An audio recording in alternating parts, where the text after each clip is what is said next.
Adzuka bwanyi mwadzuka bwanyi amalo anzanga kwina kulikonse kumene muli. Cliff Chinyama.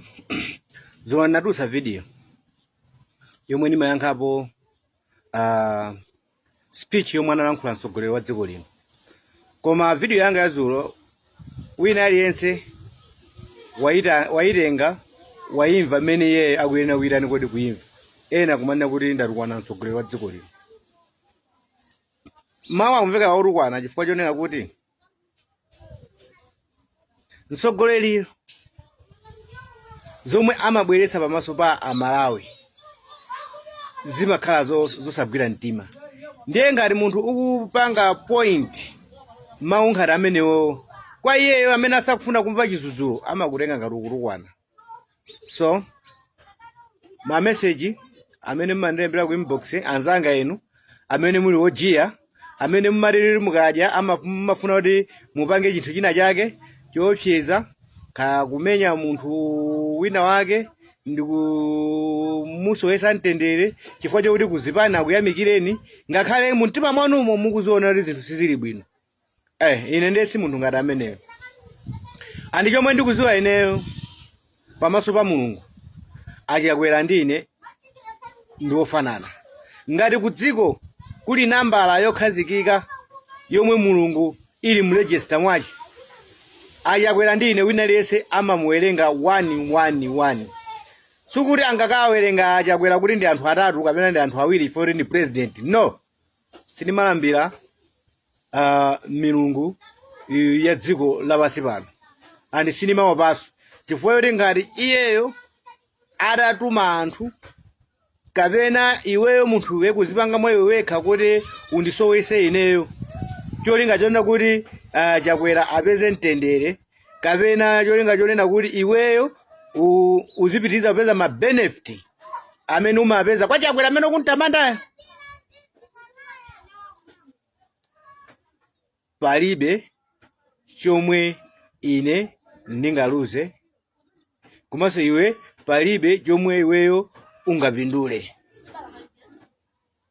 Moyo ndi wa Mulungu chifukwa iweyonso uzafa.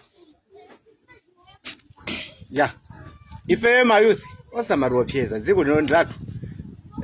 Sitingachoka makakhala mu Mozambique, sitingachoka makakhala ku South Africa. Oloti akhala angotuluka kuna kuti tukagwira ntchito zina za chimayiko akunja koma tizinalere ku Malawi ndi kwathu.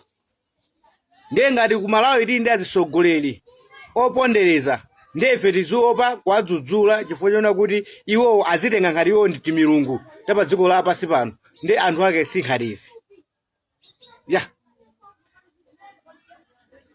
Mulipo amene mmapeka nkhani kuwapekera anthu amene mukuona kuti akuyima pa chilungamo.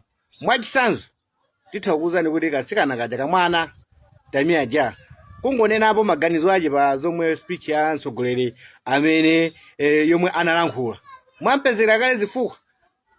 Mukubwera mupanga review previous milandu yomwe mukumuyimba ndikuitulusa pano paona kuti iye akufunika samayendera belo samatani.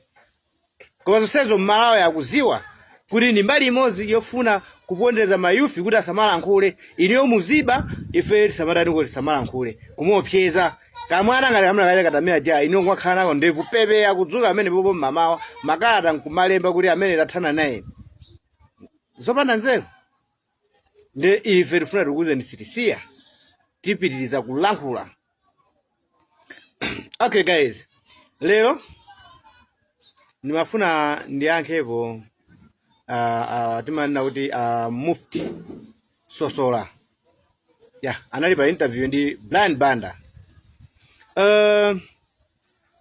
Ndikukhulupirira una kuti ineyo kwa ine ndikamayang'ana chipembedzo cha Chisilamu ndimachitenga chipembedzo chimodzi chomwe chimapembeza mwa serious kulemekeza malamulo anani kuti a Mulungu.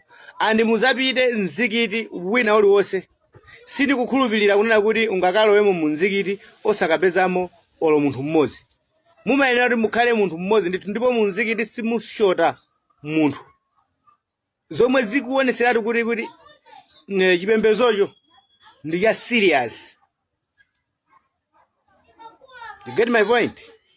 So azisogoleri like ngati mene timanena kuti mashehe, mufti, azibusa ndi amene amafuna akhale pasogolo kulemekeza chipembedzo. Kulemekeza chipembedzocho osakomedwa ndi zinthu zofuna iwowo. Ife tikutha kuona kuti azisogoleri a Mulungu m'dziko muno akuyamba kuluza ma direction. Mafika pakana popanga point kuna kuti ya ife tikufuna tikavotere wakuti. I think imina akuganiza kwanga koperewera sizimayenera umakhala choncho. Chifukwa je ngati mbusa ni msogoleri ni mbusa wa nkhosa zosiyanasiyana azindikire kunena kuti mu mpingomo kapena mu chipembedzomo muliso anthu amene amatha kusapota zipani zosiyanasiyana. Ndiye mbusa akubwera poyera kumanena kuti kavotereni wakuti ndikuona ngati kuti sizoona.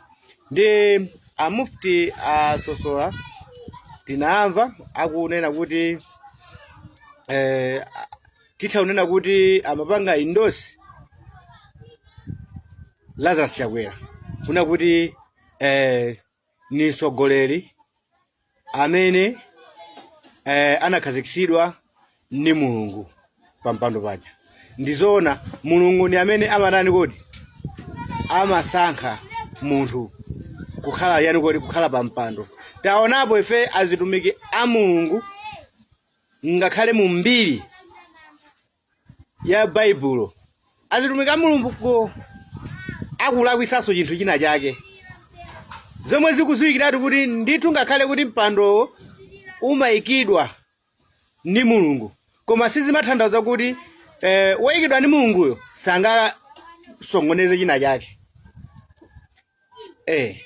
Chifukwa chakuti wina aliyense wapadziko pano azaweruzidwa ndi Mulungu, sazayang'ana maudindo kusazatenga khale azisogoleri amene nawo athaso kulakwisa. Ndiye pamene ife tikunena kuti ndiye kusonyeza kuti tikangomuwika kuti ndi msogoleri wasankhidwa ndi Mulungu ndiye tikungotengeratu ngati kuti iye ni Mulungu sangataniso kuti sangalakwise. Chikhalireni kuti mukamuone iye amapempheranso kwa Mulungu andi chiweruzonso chizamutani kuti chizamupeza. Tindi mufti Menki mufti waziwika bwinobwino amene ndithu ku Chisilamu amamupasa ulemu kwambiri. Mufti amene anapitira kuliko kodi anapitira ku skulu. I think Mufti Menki atamva amene alankhulira asosola sindikudziwa kuti angapange recommend zinthu ngati zimene zakuti asosola alankhula zinthu zabwino ku mtundu kwa Malawi kapena pa interview amene pacha. Komanso ndikukhulupirira kuti ine amene ndimakhulupirira chipembedzo cha Islamu chomwe chimayimadi pa choonadi chomwe chimapembedza monga ndanena kale kuti sungalowe mu mzikiti osapeza malo munthu mmodzi. Timatha sinonyoza mipingo mwina ya Chikhristu kapena chani koma timatha kuona kuti timatha kupeza maloko atsekedwa mipingo kudikira Sunday kuti anthu akalowe kapena kudikira Saturday kuti anthu akatani kuti akalowe akapemphere kapena pakhale function yazizizi. Koma mzikiti nthawi zonse mumayenera kuti mupeze mundani kuti mupezemo munthu. Mzikiti sushota munthu kusonyeza kuti chipembedzo chacho amakhala nacho yani kuti amakhala nacho serious. Ani ndikudziwa sona kuti asilamu ena kulankhula kwalankhula mufti sosola ena sana kondwere nako chifukwa ndikulankhula kwapangira anthu zochita mosaganize kuti lero mzipembezo mutha kupezeka anthu otani kuti osiyanasiyana. Tiduse amenepo tikupitaso kwa Chakwera maonena kuti anthu akunokima achosa pakatha zisankho. Ndeni zikungoonetseratu kuti Achakwerawo sakuona so kuti iwo ali pa mpikisano ndi anzawo kuti kapena anthu angakakhalenso ndi kusankha kwawo. Iwo akuzitenga ngati kuti adusa kale chifukwa kwa msogoleri amene akudikira kusankhidwa ndi anthu akanayika kuti ndikawina ndizatha kutani kuti kuwachosa amenewo. Akuneneratu kuti ndizachosa apa kutha zisankho khala ngati kuti asankha Achakwerawo ndani. ndiye maunkhani amene amakhala ngatisirira ule kuti alakwitsa ife timanena kuti ibelisa tisulire fosi ngalakwitsa achabwera ioneke kuti alakwitsa achabwera ayendetsa bwino dziko li 5 years pamene ponjepone mafuna always mafuna peno yes kuti ayendetsa bwino pamene mandikira funso limene ndipo mulizo yakha zochuluka zimene zikungoonetsera kuti ayendetsa bwino kuti mwanana amufti ndiliyo chondo ndithu ndipo ndifuna kukuza mtundu wa malayi kuti wolemekezeka tukuta anazira simakafu chakwera uchokera tsiku lichali uzafika lero ibe tukulankhula pano dziko li ayendetsa bwino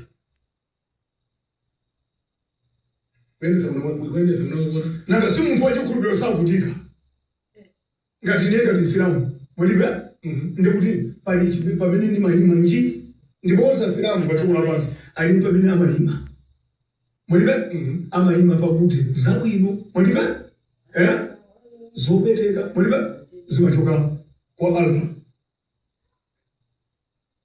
khairihi wa sharrihi arabiki yake min Allah pamene uli mutsiku lalero sisande kuti esidukulakuti sanade pachiwewe lero pachiwewe sanade ndekuti zimene zichitika lero ndi zimene mukwana tikozera lero zichitika izi so zabwino zili mumwemu zoyipa zili mumwemu ndiye ifeyo timakhulupirira kuona kuti zabwino ndi zoyipa zimachoka kwa Mulungu ndiye tifotokoza kuti ayendetsa bwino kwa basi ayendetsa bwino